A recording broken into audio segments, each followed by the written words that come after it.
Okay, 1 Kings 11, 6 through 8.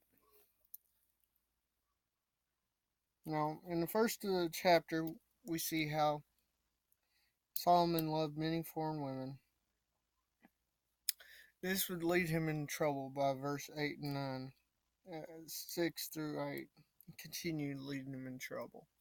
Israel was commanded, do not take foreign wives, because they serve foreign gods, and these women will lead you to follow these gods and lead you away from me, lead you away from the Lord. And so, verse 6, he did what was displeasing to the Lord, which most likely meant that he, first off, him marrying them women, secondly, him serving them women and serving their gods, appeasing his wives.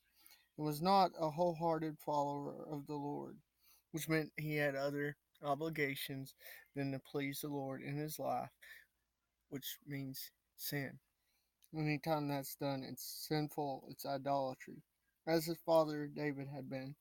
Now, David wasn't perfect. We see the sin of Uriah in his life, but we also see once he's confronted with that, he quickly does what he can to seek God's mercy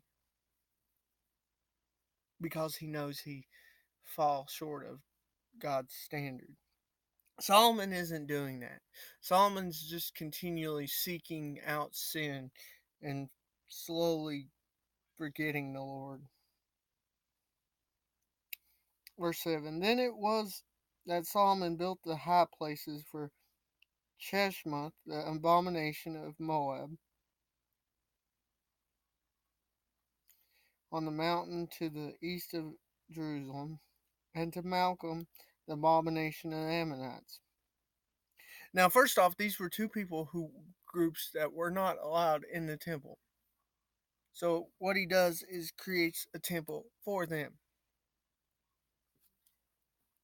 A temple for them. For his wives. Most likely temples that he would have went in.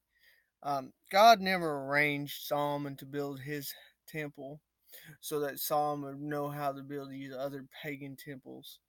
But Solomon uses what God gives him and pursues it with sin. And too many times God can give us good things and then we twist them into something sinful. That's exactly what Solomon did here. Now, Malcolm often was served by fire and sacrificing children in it. We see that later pointed out. They were commanded not to serve him and have anything to do with the child sacrifice. It's most likely because Solomon built these temples that he may have sacrificed some of his sons or allowed some of his wives to do that very thing in worship. He did the same for all his foreign wives who offered incense and sacrifices to their gods. So not only is Solomon allowing, or at the best allowing his sons to be sacrificed, he's making a way for it to be done. He's so deeply rooted and fallen into sin that he's forgetting who the Lord is altogether. This is not a place we want to be in, but oftentimes, without God's hand on us, can be a place we easily fall to.